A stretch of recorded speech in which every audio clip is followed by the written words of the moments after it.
So being 17 years old and having been searching for the truth for about a year and a half, 2 good years, about a year and a half, I'll give it good credit, about a year and a half, really hard searching, I became very frustrated. I became very angry with God at a sense that, I'm looking for you and you're not doing any effort here. And that was my prayer. I'm looking for you and I'm not seeing any reverse effort on this end, I felt as though I was in a room with all the lights off.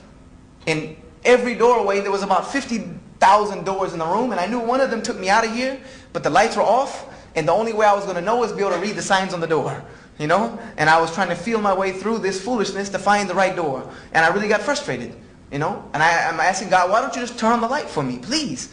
Just let me out of this foolishness.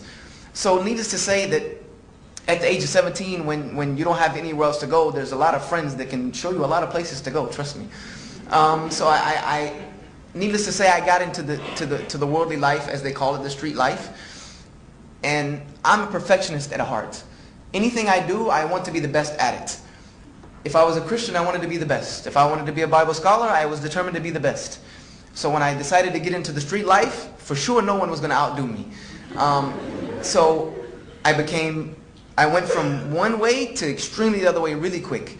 I was getting into trouble, getting kicked out of school. I got expelled. I had to go to night school. I was getting arrested. All these things were happening to me at the age of 17.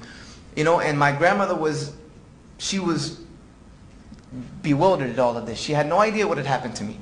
And she was always there telling me, what happened to you? And I would tell her, that I'm tired of looking for God. I know He's there, but He doesn't care about me.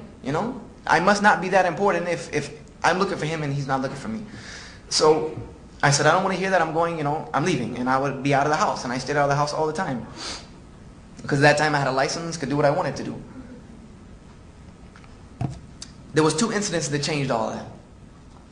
The first incident, I got into a car accident wherein me and my friend were doing about 60 miles an hour on Interstate 385 on our way back from Clemson University. And just so happened that I got accepted into Clemson University on a baseball scholarship and got kicked out a month and a half later because I got arrested for a fight. So this is what that life was doing to me. And so anyway, I was still going to Clemson because all my friends were going, and we were on our way back from Clemson from a party. And it just so happened that night that we were really tired, and I never wore my seatbelt. It was just something I didn't do. And that night I just happened to tell my friend, we're tired, I'm going to sleep. I don't know if you're going to go to sleep, so let's put our seatbelt on. If we run off into the ravine, at least we have our seatbelts on. So we did that, and we did run off into the ravine. Needless to say, we flipped the car about 6.5, 7 times. They say, like who's counting? It was flipped quite a bit of times. And at the end, one half of the car, the back end of the car was on one side of the street, and the other half was the other. The car broke completely in half. And I was awoken by the accident, which the road coming at you at about 60 miles an hour in your face will tend to do that. And after the accident, I didn't even know what to think. I didn't know what happened. I didn't know if I was dead, alive, out-of-body experience. I didn't know. I didn't know what was going on. I just knew that I need to get out of this car because I remember movies, cars flip, they roll, they blow up. So let me get out of this car. So I got out of the car, and I pulled my friend out, and he had 2 broken ankles. Not really broken ankles. He had a broken leg and a broken ankle.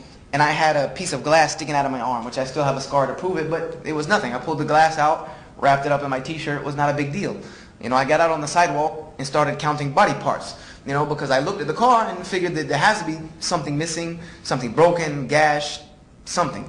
There was nothing wrong with me other than this gash, and, I was discombobulated, and my friend had broken legs, and he was on the ground moaning. And it just so happened, at that time, there was a police officer traveling the other way. He saw the accident, turned around, came back, and I was standing on the edge of the road trying to find my cell phone in all my pockets while my friend was maybe 10, 15 feet down the road in the ditch. The officer pulled over, got out of the car. I guess he didn't notice that there was not another car parked on the side of the road, but he got out and he asked me, he said, "Did you see the accident?" He came up to me, he said, "Did you see the accident? Did you see what happened? Do you know where the people?" And I looked at him, and I said, I was in the accident, you know. That's my friend's car. And when I said that, it was almost, you know, how they, you know, people talk about, you know, seeing the blood drain out of somebody's face. I saw blood drain. I saw him go from regular color to white.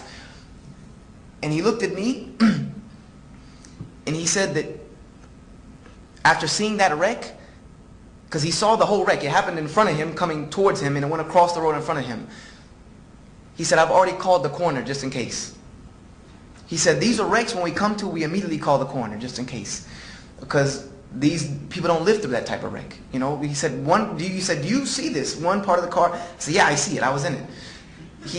And he looked at me, and he must have been a very religious man, because he looked at me and he said, I want you to know, and after that I told him my friend was down there, and he got my friend, and he said, before you go to the hospital, I want you to remember this. He said, I want you to remember that God is real and that you're here for a reason. He said, you're here for a reason, and you better realize what that reason is. He said, I don't know it, but you better figure it out. Because God doesn't keep people around like this unless they have a purpose later on in life. So he said, you have a reason. You need to figure it out. And then we got an ambulance and went to the hospital and all that good stuff. Needless to say, that wasn't the only thing that woke me up, because I continued on doing what I was doing and just figured that, you know, that was, you know, a battle scar, you know, a notch on my belt. You know, I lived through a life-harrowing experience. About a month after that, I traveled to New York with a friend of mine, and I'm drawing quite close into my story, I hope. I traveled to New York with a friend of mine, and I left the hotel room. It happened to be the same friend, and two other friends. I left the hotel room to go to the ATM, and anyone who's been to New York knows most of the ATMs, you have these little glass rooms that you have to go in. And I think now they're a little safer. When you go in the glass room, it might lock behind you, or no one else can follow you in. Or I don't know if they haven't changed that or not. If not, it seems ridiculous.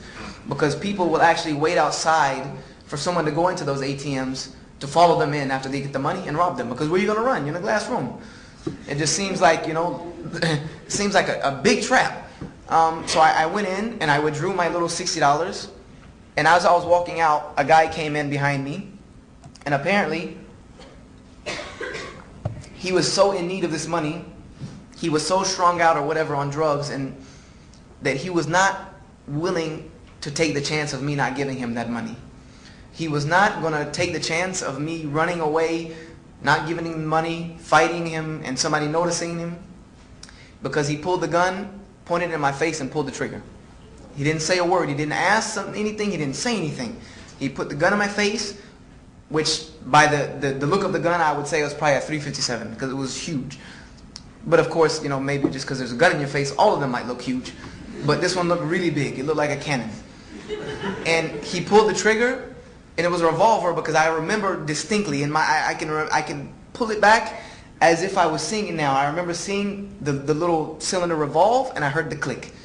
Because it revolves one way, and then goes back, and then the hammer hits it. I remember distinctly, and that sound in my mind is putting goosebumps on me. I remember that distinct click. And then I remember his eyes getting big, because nothing happened. Nothing happened. I don't know if there was not a bullet, or if he was so drugged up that he didn't know the gun was not loaded, or there was a bad bullet. But after that, he started trying to pull the trigger again. And before he even had a chance to do that, I had, because of my martial arts experience, alhamdulillah, thanks to God, I have overcome what's called fight or flight syndrome. You know, I was shocked by the fact of a gun in my face, but I also do know how to react to that very quickly. I'm a Krav Maga trained instructor, which, you know, that's the first thing you work on is fight or flight syndrome. So immediately I bum rushed him and smashed him against the glass. You know, I cracked all the glass that was at the door and shoved him through the door, you know, and ran. You know, I ran back to the hotel room. Didn't want to call the police, because I was not supposed to be in New York by myself. But needless to say, I went back to the hotel room and started thinking to myself that, you know, that I got to get it together. You know, this is crazy. I got to get it together. So I went back home and I sat down and told my grandmother what happened. And she looked at me and, you know, she told me, she said, the police officer was right when he told you, you know, that you have a purpose.